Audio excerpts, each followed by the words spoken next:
तो बच्चों, पिछले लेक्चर में हमने कंजर्वेशन ऑफ एंगुलर मोमेंटम तक हम आ गए थे। एंगुलर मोमेंटम माने कोणीय संवेग। कंजर्वेशन, तो कंजर्वेशन के एंगुलर मोमेंटम कंजर्व्ड कब रहेगा, यानी कि एंगुलर मोमेंटम की वैल्यू कांस्टेंट किन कंडीशंस में रहेगी, ये हमने एक्सप्लेन कर दिया था लास्ट लेक्चर में। यहाँ आप दोबारा से हल्का सा देख लेते हैं। जैसे आपका ये है जे,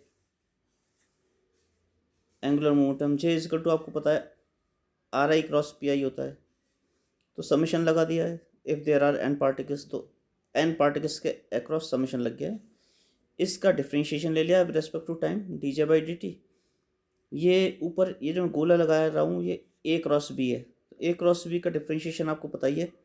पहले ए का डिफ्रेंशिएशन होगा, क्रॉस बी आएगा, plus a cross d b by d t, यानी d a by d t cross b plus a cross d b by d t. तो वही फॉर्म लगा दिए, डिफ्रेंशिएशन लगा दिया है। यहाँ आर आई डॉट हो गया है, यहाँ पे पी आई डॉट हो गया है। ये पी आई का डिफ्रेंशिएशन हो गया है। और आपको पता है आर आई डॉट होता है वी और पी आई होता है एम वी। तो वी क्रॉस वी, पहली वाली टर्म में वी क्रॉस वी जब आएगा तो वी क्रॉस वी जीरो हो जाएगा, इसलिए ये यहाँ पे बच गया। यहाँ पे ये बच गया, are i cross p I dot बच गया। और P I dot from Newton second law F I होता है। तो आर आई एफ आई ये आ गया d J by d t. लेकिन आर आई एफ आई आपको पता है, F i means the force on ith particle, and the force on a particular particle will be the sum of the forces, one external and another one internal. Internal means the mutual forces, mutual interaction. तो F i is the sum of F i external and Fij, the force on ith particle due to jth particle.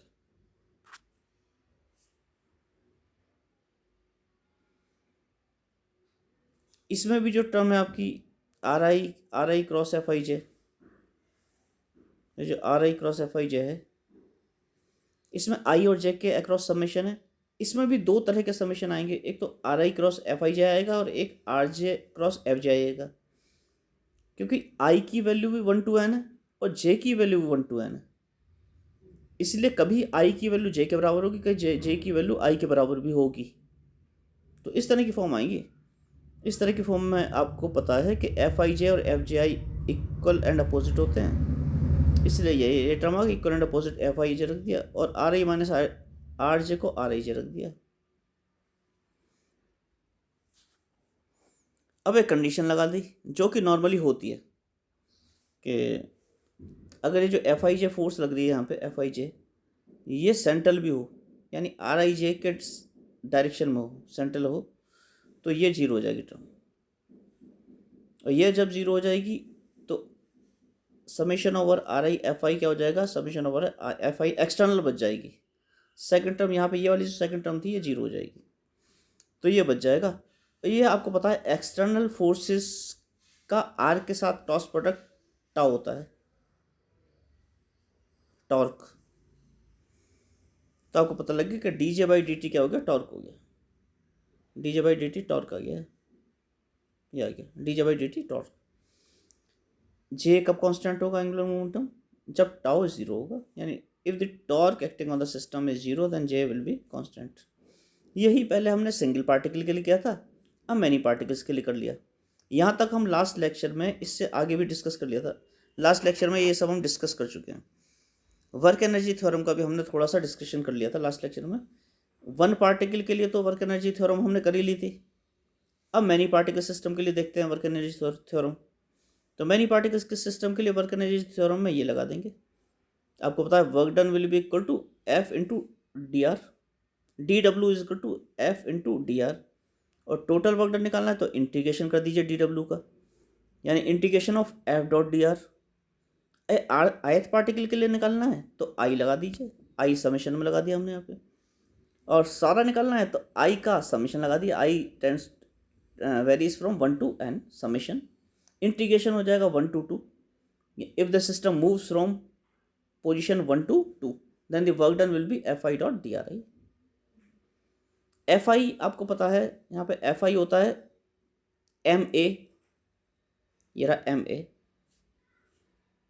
ए होता है rate of change of velocity, तो v i dot हो गया M A.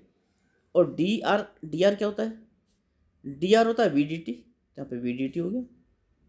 तो M A dot V D T ये लगा दिया यहाँ पे, M A dot V D T, ये आगे भी इसी तरह का लिख दिया है। M A dot V D T हो जाएगा, तो एम आई कॉमा बाहर आ जाएगा, तो v i dot v i हो जाएगा। V i dot v i क्या हो जाएगा,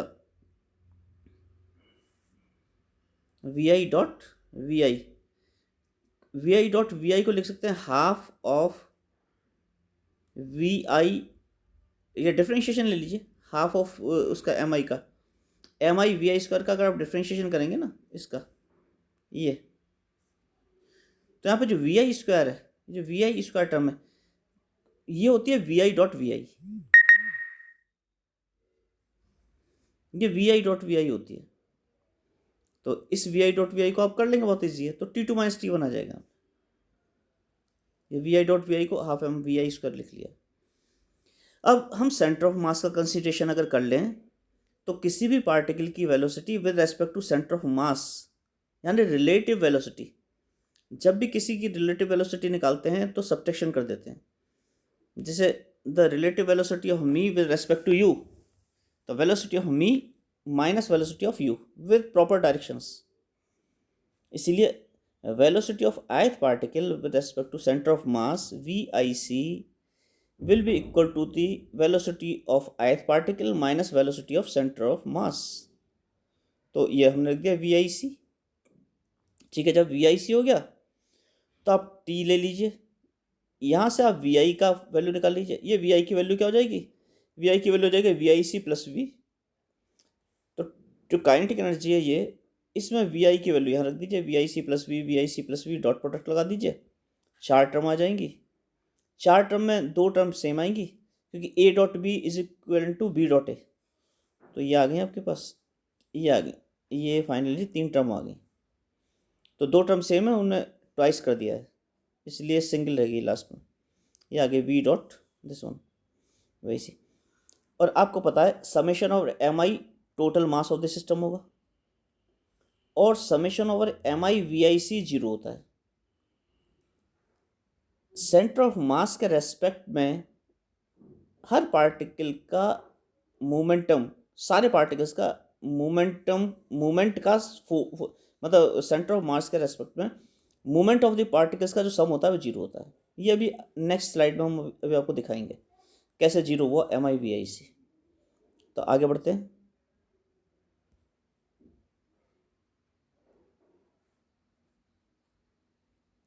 ये आ गया एम आई डॉट वी आई सी कैसे 0 हुआ, ये यहाँ पे मैंने हल्का सा प्रूव कर रखा है ऐसा, क्योंकि आपको पता है m i dot m I R I c is equal to m I R I c माने position coordinate with respect to centre of mass.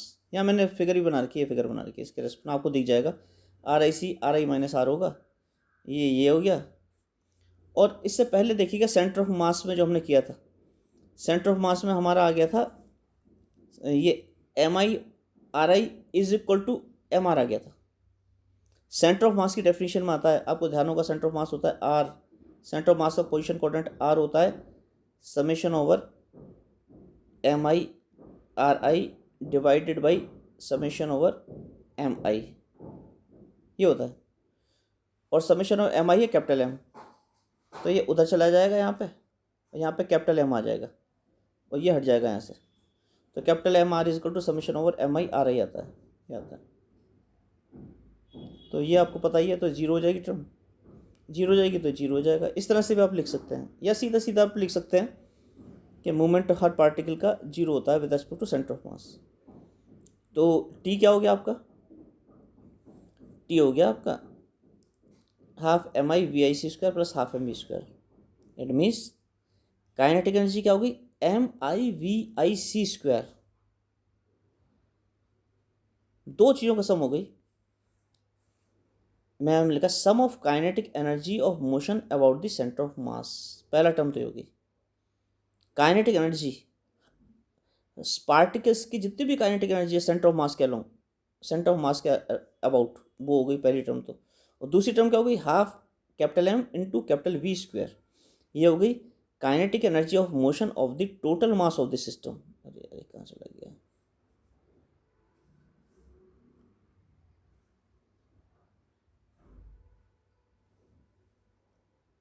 Brush पता नहीं कहाँ गया, आ गया, ये ब्रश गायब हो गया था, ब्रश मैंने लगाया था। तो यहाँ मैं दोबारा आता हूँ, the kinetic energy of the motion of the total mass of the system. लेकिन ये सेंटर ऑफ मास की वेलोसिटी है v, it means kinetic energy with respect to total mass तो हो गई, लेकिन it is behaving as if the total mass is concentrated at the center of mass। तो ये हो गया एट द सेंटर ऑफ मास। आगे बढ़ते हैं, अब आगे बढ़ते हैं। आपको पता है कंजर्वेटिव फोर्सेस में, ये मैं लिखा है कंजर्वेटिव फोर्सेस, ये डेरिवेटिव ऑफ पोटेंशियल होता है माइनस ग्रेडियंट ऑफ वी होता है। तो वो लिख दे f i external will be minus del v, ऐसी f i j will be this, इसकी वैल्यू ये है। डेल आई की वैल्यू तो आपको पता ही है, डेल ओवर डेल एक्स आई, डेल ओवर डेल वाई आई, डेल ओवर डेल वाई, तो ये हो गया। इसी तरह से ये यहाँ गया, इन इक्वेशंस 2 और 3 डाल दिया है। आपको ये भी पता है वी आई जे जो होगा फंक्शन होगा आर आई माइनस आर जे का, ये इसका फंक्शन होगा, ये भी यहाँ समझा दिया। और आर आई जे क्या होगा, आर आई माइनस आर जे होगा। 2 पॉइंट्स हैं, एक है ith पोजीशन पे, एक है jth पोजीशन पे, एक ith पार्टिकल है, एक jth पार्टिकल है। तो दोनों के बीच का जो डिस्टेंस होगा उसका जो वैल्यू होगी वो आर आई माइनस आर जे, उनके पोजीशन वेक्टर्स का डिफरेंस होगी, जो in terms of Cartesian coordinates ऐसे भी लिख सकते हैं, कार्टेशियन कोऑर्डिनेट्स के उसमें टर्म्स में। इसके बाद थोड़ी सी आपको मैथमेटिकल मैनिपुलेशन करनी है, आप ये कर लीजिए, ये वैल्यू कैलकुलेट कर लीजिए, ये वैल्यू कैलकुलेट करने पे ऐसा आएगा, और सिमिलरली ये आएगा जो इक्वल और अपोजिट है। अब थोड़ी सी और वैल्यू कैलकुलेट करिए, ये करिए f i j dot d are i, F i j dot d are i, ये जो है F i j dot d are i, F i j, ये समेशन ओवर आई और जे पे है, where i not equal to j, क्योंकि F11 zero होगा, F22 zero होगा। The force exerted by the first particle on the first particle is zero, the force exerted on the second particle by the second particle is zero, that's why i can not be taken equal to j. So f i j यहाँ पे, लेकिन 2 तरह की terms आएंगी, F आएगी F12, एक आएगी F21, इस तरह से भी टर्म्स आएंगी। तो उन टर्म्स को, और वो दोनों बराबर होती हैं, तो उन टर्म्स को, इस एक सिंगल टर्म को F i j dot d are आई को 2 पार्ट में तोड़ लिया, एक तो तोड़ लिया एफ आई जे और एक एफ जे आई में, और यहाँ पे हाफ लगा दिया। आपने इन टर्म्स को कर दिया, डबल कर दिया, क्योंकि आई की वैल्यू 1 2 3 4 5 6 अप टू एन जाएगी, जे की वैल्यू 1 2 3 4 5 6 अप टू जे जाएगी, एन जाएगी। तो आपको यही सिंगल टर्म लिखनी थी, लेकिन हमने क्या कर दिया, इस टर्म को डबल करके लिख दिया। चाहे आप F i j dot d are आई निकालें, चाहे आप एफ जे आई डॉट डी आर जे निकालें, ये वैल्यू बराबर आएंगी सबकी, यानी ये टर्म, ये वाली टर्म और ये वाली टर्म सेम है। तो यानी पहली वाली जो टर्म थी, पहली वाली टर्म, इसे हमने 2 बार लिख दिया कायदे से, एक बार ऐसे लिख दिया और एक बार ऐसे लिख दिया, क्योंकि जे और आई एक ही बात है। तो जब इस टर्म को 2 बार लिख दिया जोड़ के 2, तो यहाँ हाफ लगाना पड़ेगा, यहाँ हाफ लगा दिया। अब इनके ग्रेडियंट फॉर्म में लिख दिया एफ आई जे की वैल्यू, तो एफ आई जे की वैल्यू यहाँ लिख दी ग्रेडियंट फॉर्म में, यहाँ भी ग्रेडियंट फॉर्म में लिख दी।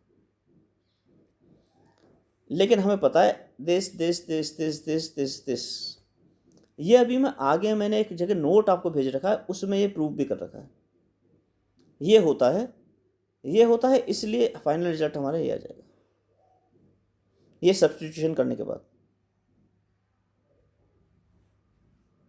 अब आगे बढ़ते हैं, ये अभी मैं दिखाऊंगा कैसे होता है, ये आगे, ये मैंने कर भी रखा है हल्का सा।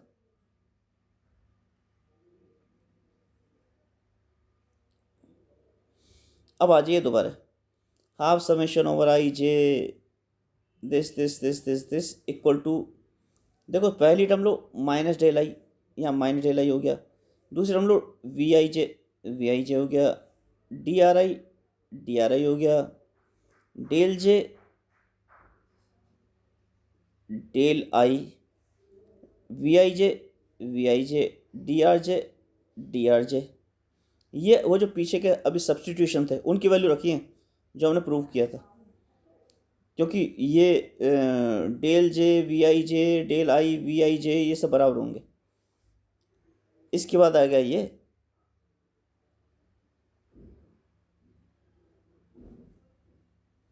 क्यों, क्योंकि यहाँ पे जो इससे ऊपर वाली लाइन थी ये जो है del I we I J common ले लीजिए, तो यहाँ पे कॉमन ले लिया del I we I J D are I minus D R J बच गया, तो minus del I we I J की वैल्यू ये भी होती है, अभी पीछे लिखा था ये लिखा है यहाँ पे, इसका भी प्रूफ आगे दे रखा है। और डी आर आई माइनस डी आर जे को ऐसे लिख देते हैं डी आर आई जे, ये लिख दिया, ये यहाँ पर दे रखा है। इसके बाद आगे बढ़ते हैं।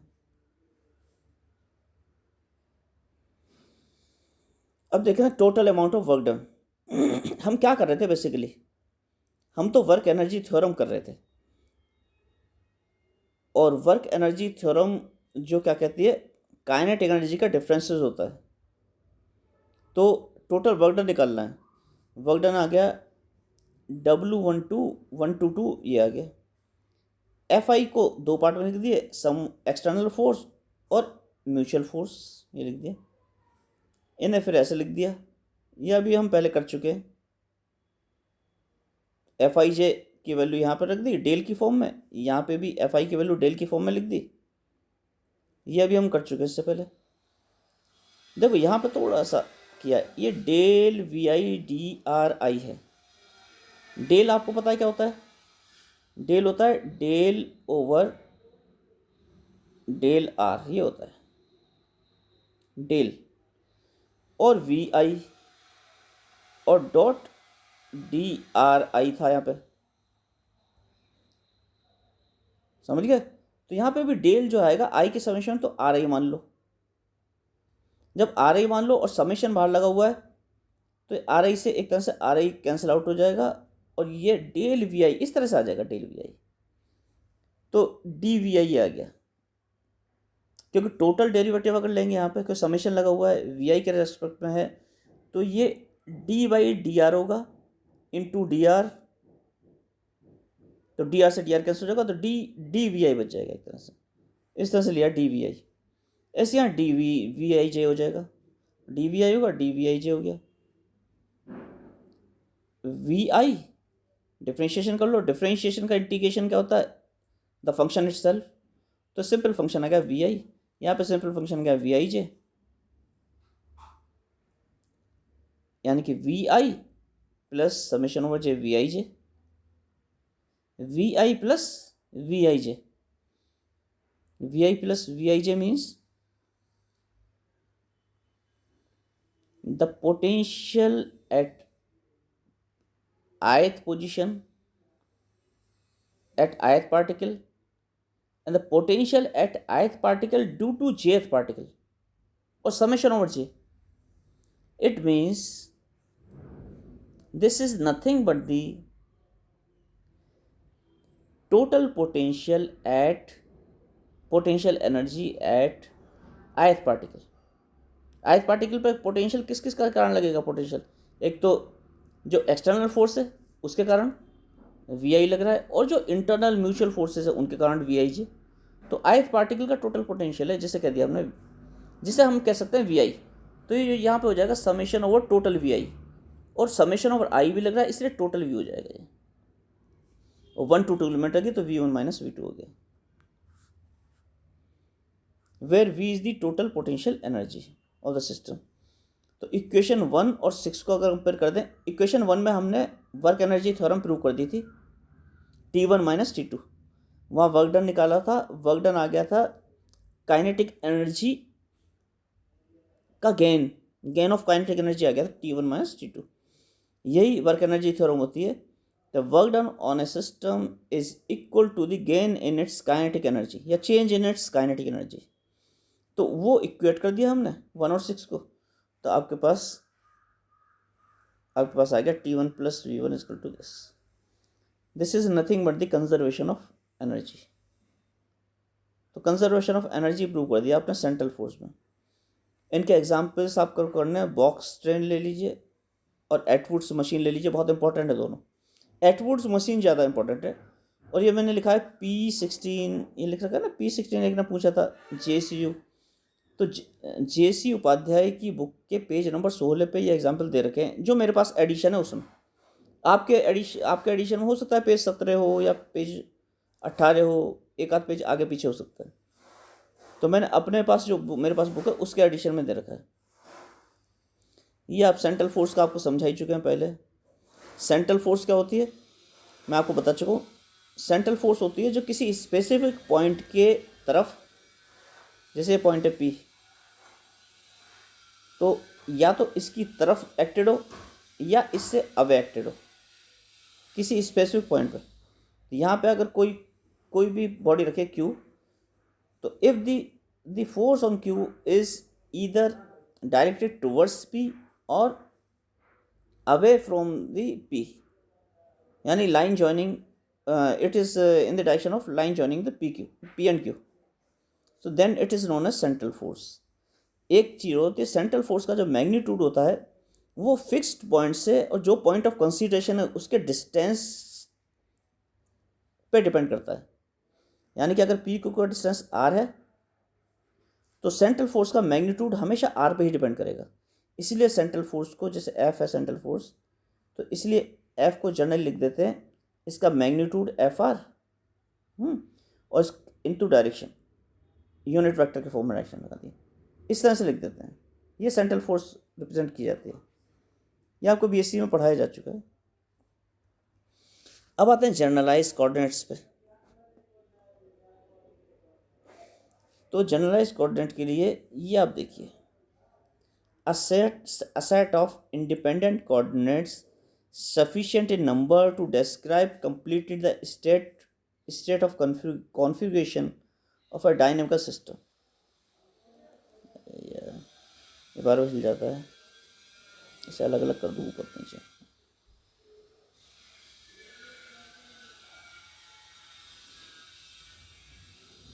ये है सेट ऑफ इंडिपेंडेंट कोऑर्डिनेट्स, ये डायनामिकल सिस्टम। इंडिपेंडेंट वर्ड है यहाँ पे, इंडिपेंडेंट कोऑर्डिनेट्स, यानी वो कोऑर्डिनेट्स एक दूसरे पे डिपेंडेंट नहीं होने चाहिए। डिपेंडेंट मीन्स, जैसे अभी आगे एग्जांपल्स दिखाएंगे, independent means minimum number of coordinates needed to describe the system. जैसे आपका सपोज एक कोई पार्टिकल है, अभी आगे भी एग्जांपल देंगे, सपोज सर्कल में घूम रहा है, ऐसे सर्कल थोड़ा टेढ़ा बन गया और सर्कल में घूम रहा है, तो इसके लिए ये R फिक्स हो जाएगा। R तो फिक्स हो गया, सर्कल के अलॉन्ग घूम रहा है, केवल वेरिएबल क्या होंगे, थीटा, केवल वेरिएबल थीटा होगा इसका, फाई नहीं आएगा इसमें। कोऑर्डिनेट्स क्या होते हैं, R, थीटा और फाई, ये होते हैं तीन। फाई नहीं आएगा क्योंकि 2 डायमेंशन मोशन ले रहे हैं। तो अभी कोऑर्डिनेट सिस्टम भी शायद आपके में आएगा, शायद मैं दिखाऊंगा आपको हल्का सा कोऑर्डिनेट सिस्टम कैसे बनाते हैं, R, थीटा, फाई। तो इस तरह अभी आगे एक्सप्लेन करेंगे इसे। आगे बढ़ते हैं। Generalise coordinate, minimum number of independent coordinates sufficient to describe the system configuration of the system completely. ये जनरलाइज कोऑर्डिनेट्स होते हैं।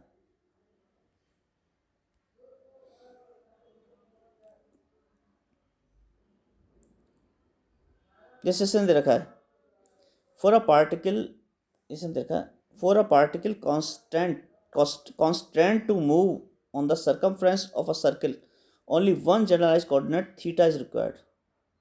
For a particle moving on the surface of a sphere, 2 generalized coordinate theta and phi are sufficient. Sphere आ गया 3 dimensional. 3 dimensional में coordinates क्या होने चाहिए थे स्फीयर के केस में? स्फीयर के केस में कोऑर्डिनेट्स होते हैं आपके 3 डायमेंशन में R, थीटा, फाई। लेकिन यहाँ पे R फिक्स है, क्योंकि स्फीयर के अलोंग वो पार्टिकल क्या कर सकता है, केवल स्फीयर की सरफेस पे मूव कर सकता है। सपोज हमने इस तरह से उसे कांस्टेंट कर दिया उसका मोशन। कांस्टेंट माने एक बंधन लगाना, एक बाध्यता लगाना, कांस्टेंट कि एक बाध्यता हो गई, तो केवल उसका क्या वेरी करेगा, थीटा और फाई। तो कितने कोऑर्डिनेट थे इसके कोऑर्डिनेट थे 3 थे, आर थीटा फाई, यानी 3 कोऑर्डिनेट थे।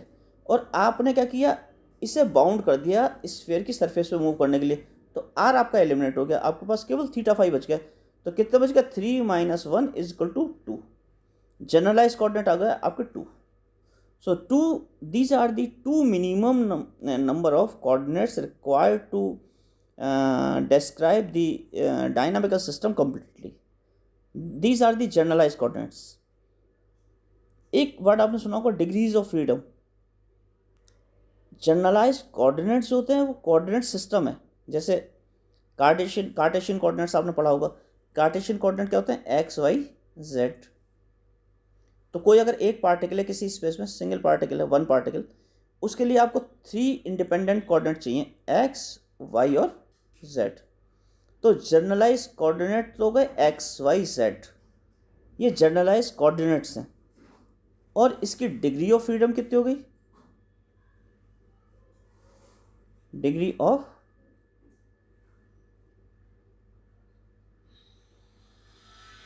फ्रीडम, डिग्री ऑफ फ्रीडम हो गई 3। आप थोड़ा सा डिफरेंस महसूस करिए, क्या अंतर हुआ इनमें। मैं कह रहा हूँ जनरलाइज कोऑर्डिनेट हो गए एक्स वाई जेड और डिग्री ऑफ फ्रीडम कितनी हो गई 3। These are the coordinates and degree of freedom is the number. तो डिग्री ऑफ फ्रीडम और जनरलाइज कोऑर्डिनेट जनरली एक ही होते हैं, लेकिन ये एक नंबर होता है, ये 3 नंबर है। और ये क्या है, कोऑर्डिनेट सिस्टम है, कोऑर्डिनेट्स हैं। तो अभी आगे डिस्कस करते हैं। इसी तरह से मैंने एक एग्जांपल लिया है, जब हमने एक कांस्टेंट लगाया था तो आपने क्या कर दिया था, 3 - 1 = 2 आ गया था। अभी ये मैंने लिख दिया था। अगर हम m कांस्टेंट लगा दें यहाँ पे सिस्टम में, एक पार्टिकल के कोऑर्डिनेट थे 3। अगर 2 पार्टिकल है किसी सिस्टम में, सपोज 1 पार्टिकल है किसी सिस्टम में, तो इसके लिए कितने कोऑर्डिनेट्स चाहिए होंगे, 3 चाहिए होंगे। कौन सा, एक्स वाई जेड। अगर 2 पार्टिकल है सिस्टम में तो इसके लिए 6 चाहिए होंगे, क्योंकि x1 y1 z1 x2 y2 z2 6 coordinate system चाहिए होंगे। If there are n particles, कितने चाहिए होंगे, 3n कोऑर्डिनेट्स चाहिए होंगे, 3n। अगर यहाँ पे m कॉन्स्टेंट्स लगा दें, जैसे एक पार्टिकल के लिए 3 में 1 कॉन्स्टेंट लगाया था 1, तो इसके जनरलाइज कोऑर्डिनेट्स कितने बच गए थे, 2। अब हमारे पास n पार्टिकल्स के लिए कितने कोऑर्डिनेट्स चाहिए, 3n। इसमें अगर कॉन्स्टेंट्स लगाना m, तो आपको कोऑर्डिनेट्स कितने चाहिए होंगे, 3n - m। ये मैंने लिख रखा है यहाँ पे, ये मैंने लिख रखा है n = 3n - m। बाकी आप थोड़ा सा ये पढ़ लीजिएगा। हाँ, ये इक्वेशन ऑफ ट्रांसफॉर्मेशन होती हैं। आपने जब रिलेटिविटी पढ़ी होगी, ध्यान होगा आपको, तो रिलेटिविटी में आपको कौन से ट्रांसफॉर्मेशन आए थे,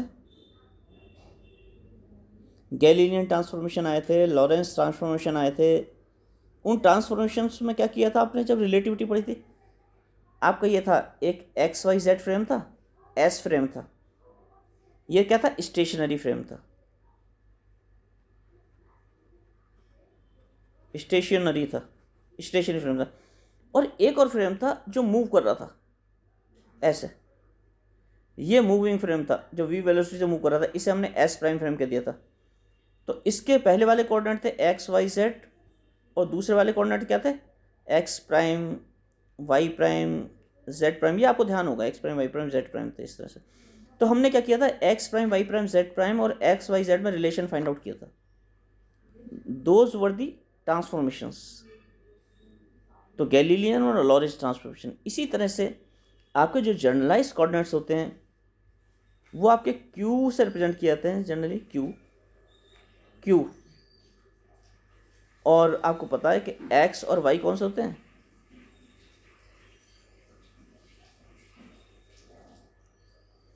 एक्स वाई पोजीशन कोऑर्डिनेट्स होते हैं। तो जनरलाइज कोऑर्डिनेट, हम जनरल कोऑर्डिनेट्स जो होते हैं कार्टेशियन कोऑर्डिनेट्स, ये कार्टेशियन कोऑर्डिनेट्स को अगर हम जनरलाइज कोऑर्डिनेट्स में भी ट्रांसफॉर्म कर सकते हैं, जैसे एक्स आई में भी written in the as a function of Q, तो एक्स में भी written as a function of Q, ये फंक्शन है as a function of Q. So these are, अगर इस तरह से लिख दिया तो ट्रांसफॉर्मेशन कहलाते हैं। जैसे आपने गैलिलियन ट्रांसफॉर्मेशन में लिखा था, गैलिलियन ट्रांसफॉर्मेशन लिखा था आपका, या हाथ नहीं चला, X prime is equal to X minus V T लिखा था, या वी एक्स टी, एक ही बात है, इस तरह से लिखा था। तो हमने क्या कर दिया था, ये जो एस प्राइम फ्रेम का कोऑर्डिनेट था, एस प्राइम फ्रेम में था कोऑर्डिनेट, और ये कोऑर्डिनेट था एस फ्रेम में, इन्हें आपस में एक इक्वेशन ऐसी फाइंड आउट कर ली थी कि एक्स प्राइम के कोऑर्डिनेट को हम एस फ्रेम वाले कोऑर्डिनेट में लिख सकें, तो ट्रांसफॉर्मेशन होगा। इसी तरह से यहाँ ट्रांसफॉर्मेशन है कि आप कार्टेशियन कोऑर्डिनेट को किसके फॉर्म में लिख सकें, कि as a function of generalise coordinate लिख सकें। These are known as transformation equations. अब नेक्स्ट पे आते हैं।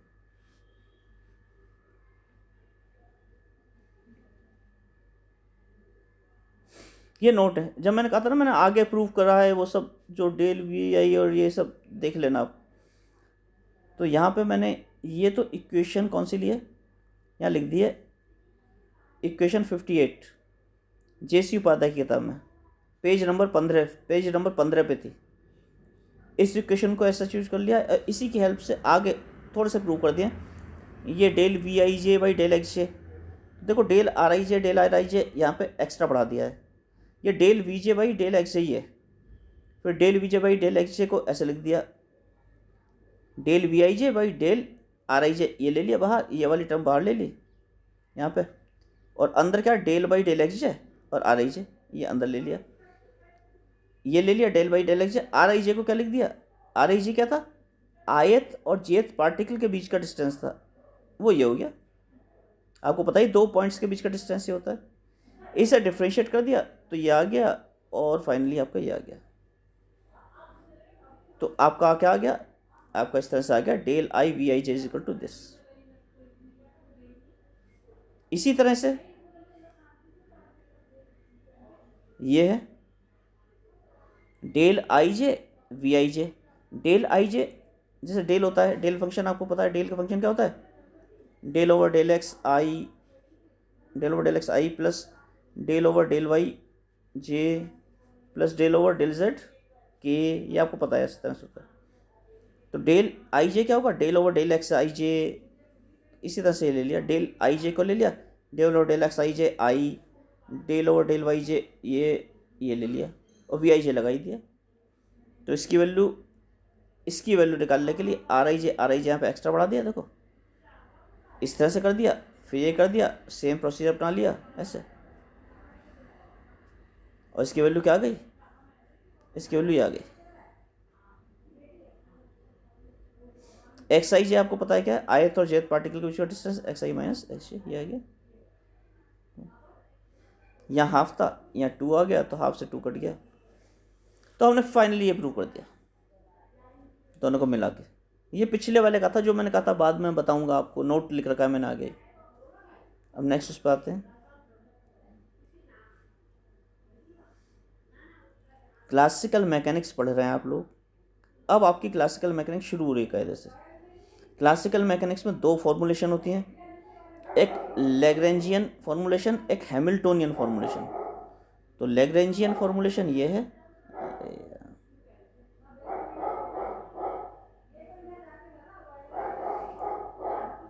ये लैग्रेंजियन फॉर्मूलेशन है, और ये हैमिल्टोनियन फॉर्मूलेशन है।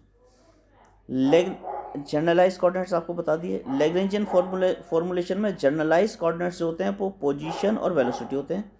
हैमिल्टोनियन फॉर्मूलेशन में जनरलाइज कोऑर्डिनेट्स होते हैं पोजीशन एंड मोमेंटम होते हैं। Position, velocity, position, momentum. इसमें second order linear differential equation आती है किसमें, लैग्रेंजियन फॉर्मूलेशन में, और हैमिल्टोनियन फॉर्मूलेशन में first order linear differential equation आती है, ये आती है। अब देखो मैं थोड़ा सा कोऑर्डिनेट सिस्टम भी इंट्रोड्यूस किया है यहाँ पे आपके लिए, हालांकि ये करना नहीं था, आपको पता होता है सब, लेकिन फिर भी मैंने कहा बाई चांस ना पता हो किसी को तो कोऑर्डिनेट सिस्टम में देखो ये मैंने बना रखे हैं, छोटे छोटे फिगर बना रखे हैं। जैसे coordinate system number 1 Cartesian coordinate system. Cartesian coordinate system में क्या है, अरे यार ये ऊपर चला गया, एक्स वाई जेड। आपको पता है Cartesian coordinate system X Y Z होता है, ये रहा एक्स वाई जेड। और ये होगा सिलेंड्रिकल कोऑर्डिनेट सिस्टम। सिलेंड्रिकल होता है रो थीटा जेड, जहाँ रो ये वाला डिस्टेंस होता है और थीटा ये होता है, वाई और एक्स एक्सिस के बीच का एंगल थीटा होता है। तो अगर कोई पॉइंट पी यहाँ पे है, इसका आप ये डाल देंगे यहाँ पे ना, क्या डालते हैं, प्रोजेक्शन यहाँ डाल देंगे। तो आप देखिए इसके कोऑर्डिनेट्स दी जाएंगे एक्स इज इक्वल टू, ये इसके कोऑर्डिनेट्स होंगे रो थीटा जेड। रो ये रहा, जेड ये रहा, यहाँ से तक का मैं दोबारा बना देता हूँ, थोड़ा कन्फ्यूजन होगा। रो थीटा जेड क्या होता है, सिलेंड्रिकल कोऑर्डिनेट्स होते हैं, जहाँ पे रो ये होता है और जेड ये डिस्टेंस हो गया यहाँ से यहाँ तक का, और थीटा क्या होगा, ये वाला एंगल होगा। ये कोऑर्डिनेट सिस्टम होता है, थीटा ये वाला एंगल होगा। ये सिलेंड्रिकल कोऑर्डिनेट सिस्टम है, लेकिन इसे कार्टेशियन कोऑर्डिनेट्स में बदला जा सकता है, या कार्टेशियन कोऑर्डिनेट की ट्रांसफॉर्मेशन इक्वेशंस ऑब्टेन की जा सकती हैं। कैसे, ये एक्स एक्सिस है, यहाँ पे ये एक्स एक्सिस है, इस पॉइंट का प्रोजेक्शन नीचे डाल दीजिए, एक्स एक्सिस पे परपेंडिकुलर डाल दीजिए, तो यहाँ से यहाँ तक का डिस्टेंस में गोला लगा, ये एक्स होगा, यहाँ से यहाँ तक का, सॉरी और थोड़ा सा और ऊपर, ये एक्स होगा। इस एक्स की वैल्यू क्या होगी, रो ये था, रो कॉस थीटा, तो x is equal to rho cos theta आ गया। वाई सिमिलरली, वाई क्या है, वाई ये वाला डिस्टेंस है, वाई ये डिस्टेंस है, वाई क्या आ जाएगा, रो साइन थीटा। और क्योंकि तीसरा कोऑर्डिनेट जेड है, इसलिए जेड इक्वल टू जेड ही हो जाएगा। अगेन इसको स्क्वायर करके अगर आप ऐड कर देंगे फर्स्ट टू इक्वेशंस का, तो आपको ये मिल जाएगा rho is equal to x square plus Y square, और आपको मिल जाएगा theta is equal to tan inverse y upon x sine inverse y by rho. ये सब आप अचीव कर सकते हैं। तीसरा उसमें आते हैं, चलो तीसरा है spherical polar coordinates. Spherical polar coordinates होते हैं आर थीटा फाई। यहाँ पे आर होता है ये डिस्टेंस, और थीटा ये वाला एंगल होता है, जो ऊपर वाला एंगल है थीटा, और फाई ये एंगल होता है। या ध्यान रखना, वाई ये है, एक्स ये है और जेड ये है, ये होता है। तो आपको यहाँ पे दिख रहा है जेड की वैल्यू क्या है, यहाँ ये होगी जेड की वैल्यू ये रही आर कॉस थीटा। तो देखो जेड तो आर कॉस थीटा आ गया। ये आर का ये 90 डिग्री है बेटा एंगल, अभी मैं दिखाता हूँ। ये वाला और ये वाला एंगल जो है 90 डिग्री है, क्योंकि दोनों लाइन एक्स वाई प्लेन में है। जब 90 डिग्री है, ऊपर वाला थीटा है, तो आर कोस थीटा, और ये वाली नीचे वाली लाइन आर साइन थीटा हो जाएगी। इसलिए यहाँ पे नीचे वाली साइन आर साइन थीटा लिख रखी है, ये आर साइन थीटा होगी। अब आर साइन थीटा के भी कंपोनेंट हो गए, r sine theta cos phi ये हो गया, r sine theta sine phi ये हो गया। तो r sine theta cos phi और r sine theta sine phi, इस तरह से कोऑर्डिनेट सिस्टम होता है ये। तो मैंने हल्का सा इंट्रोडक्शन दे दिया। ये डिग्री ऑफ फ्रीडम मैंने हल्का सा बता दिया था आपको। डिग्री ऑफ फ्रीडम क्या है, the minimum number of independent variables or coordinates required to specify the position of a dynamical system consisting of one or more particles. It is, इसमें क्या बताया था मैंने, डिग्री ऑफ फ्रीडम और generalise coordinates भी ये होते हैं। लेकिन डिग्री ऑफ फ्रीडम में क्या होता है, डिग्री ऑफ फ्रीडम नंबर है और जनरलाइज कोऑर्डिनेट्स हैं। ये थोड़ा सा पढ़ लीजिएगा।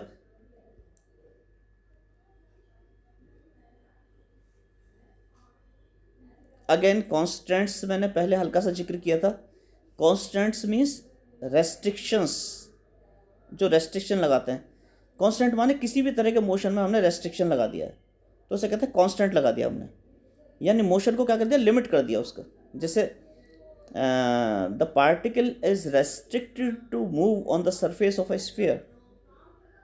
तो पार्टिकल को हमने क्या कर दिया, रेस्ट्रिक्ट कर दिया केवल स्फीयर की सरफेस के अलोंग मूव करने को। या particle is restricted to move along the periphery of a circle. तो पार्टिकल को हमने पेरीफेरी ऑफ, इस तरह से अगर हम कॉन्स्टेंट्स लगा दें, रेस्ट्रिक्शन लगा दें, तो कॉन्स्टेंट्स कहलाते हैं, जो उसकी किसमें मोशन पे लगाए जाते हैं।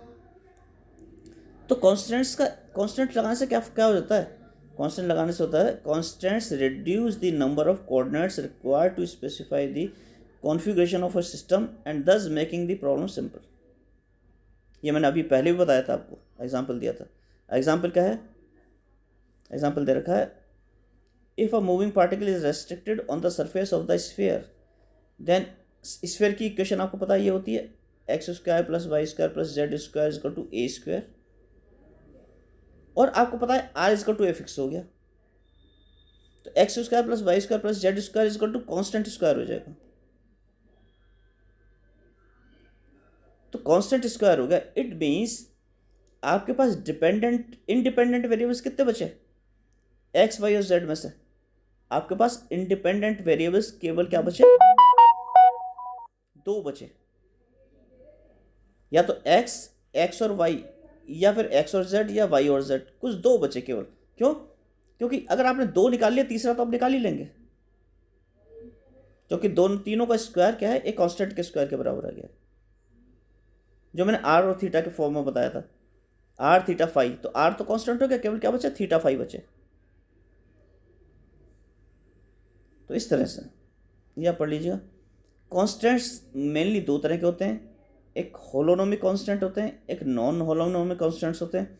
इन्हें कुछ तरह से डिफाइन कर देते हैं, जैसे होलोनोमिक कांस्टेंट्स को कहते हैं, इन कांस्टेंट्स को एक्सप्रेस कर सकते हैं in the form of equation, इस तरह की इक्वेशन में एक्सप्रेस कर सकते हैं।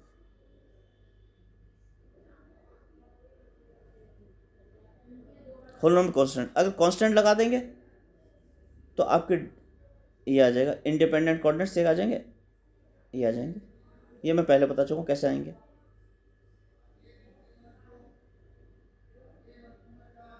होलोनोमिक कांस्टेंट की वैसे अच्छी डेफिनेशन ये है, मैं भी बताता हूँ आगे आपको। ये कहीं में लिख रखा होगा, हाँ ये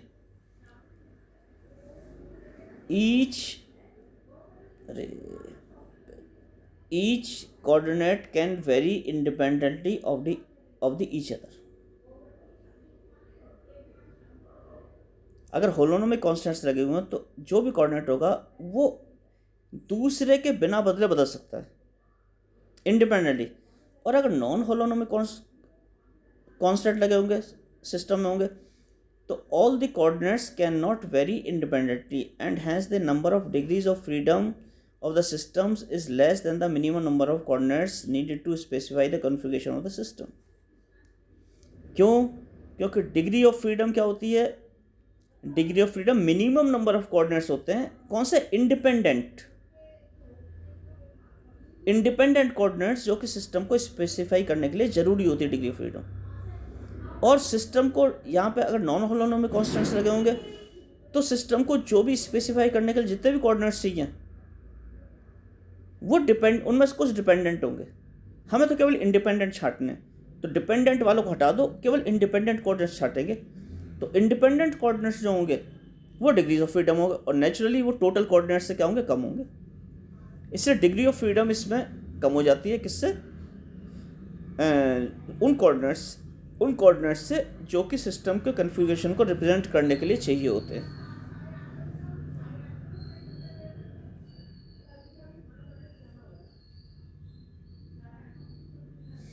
ये कॉन्स्टेंट्स के एग्जाम्पल दे रखे हैं थोड़े थोड़े।